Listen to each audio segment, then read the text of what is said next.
অঞ্জনা রান্নাঘরে ওয়েলকাম। আজকে করব পটল আলু দিয়ে আর পনির দিয়ে। রেসিপিটা তোমাদের সঙ্গে শেয়ার করব। চলো, ভালো যদি লাগে লাইক করো, সাবস্ক্রাইব করো, ফলো করো। পনিরগুলো আমরা হালকা করে সিদ্ধ করে নিয়েছি নুন দিয়ে। ওদিকে পটল কেটে নিয়েছি, ছোট ছোট পটল, বেশি বড় না, দেশি পটল। আর আলু নিয়ে নিয়েছি। কড়া বসিয়ে দিয়েছি, তেল দেবো, দিয়ে আমরা পটলটা ভেজে নেবো আগে। পটল না, পনিরটাই ভেজে নিই আগে। তেলটা গরম হতে হতে আমি মিক্সার জার নিয়ে নিয়েছি।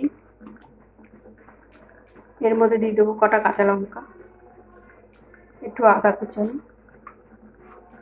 আর দুটোর মতো টমেটো। আমরা পেস্ট করে নিয়ে আসবো। তেলটা গরম হয়ে গেছে, পনিরগুলো হালকা হালকা ভেজে নেবো।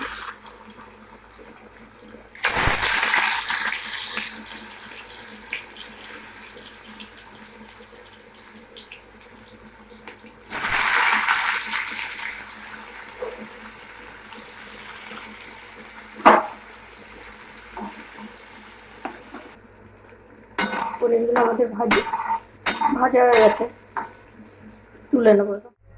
পনিরটা সব ভাজা হয়ে গেছে, ওই তেলের মধ্যে আমরা পটলগুলো ভেজে নেবো।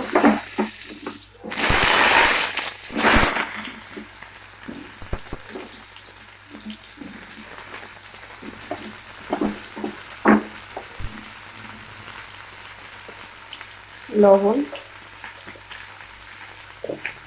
আর অল্প করে নুন বলছি হলুদ। হলুদ আর নুন দিয়ে আমরা পটলটাকে হালকা ভেজে নেবো।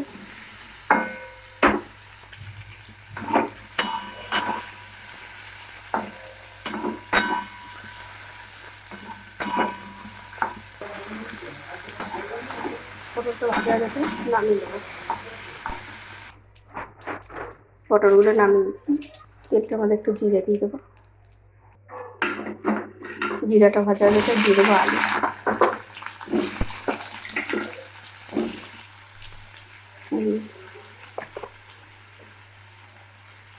লবণ।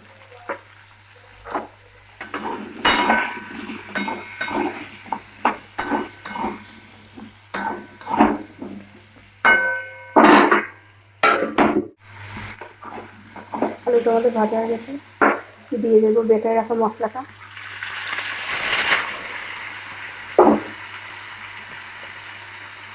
আর দেবো অল্প করে হলুদ,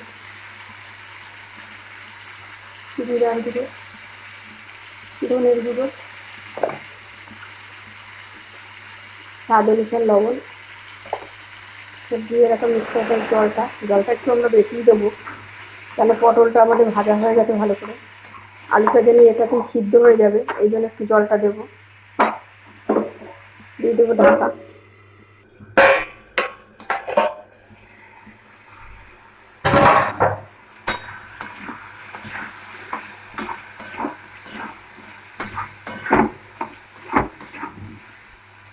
আলুটা আমাদের ভালো সিদ্ধ হয়ে গেছে, দিয়ে দেবো ভেজে রাখা পটলগুলো।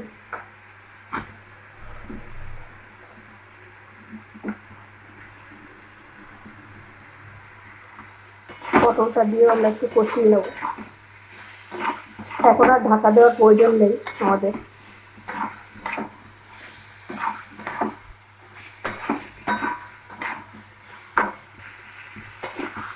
মশলাটা আমাদের কষানো হয়ে গেছে, দিয়ে দেবো জল।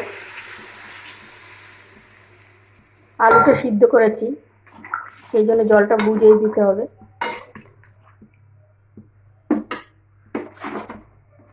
এবার দিয়ে দেবো এটা কিছুটা পনির আমরা ভেঙে রেখেছিলাম। এটা কিন্তু সেদ্ধটা না, এমনি কাঁচা পনিরটা। এবার ঝোলটা ফুটুক, তারপর ওই পনিরগুলো আমরা দেবো।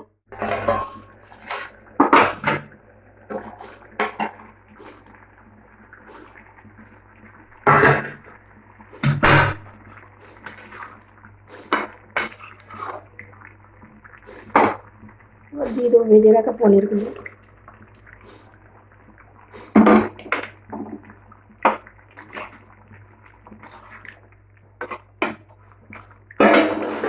দিয়ে দেবো আরেকটু ঢাকা।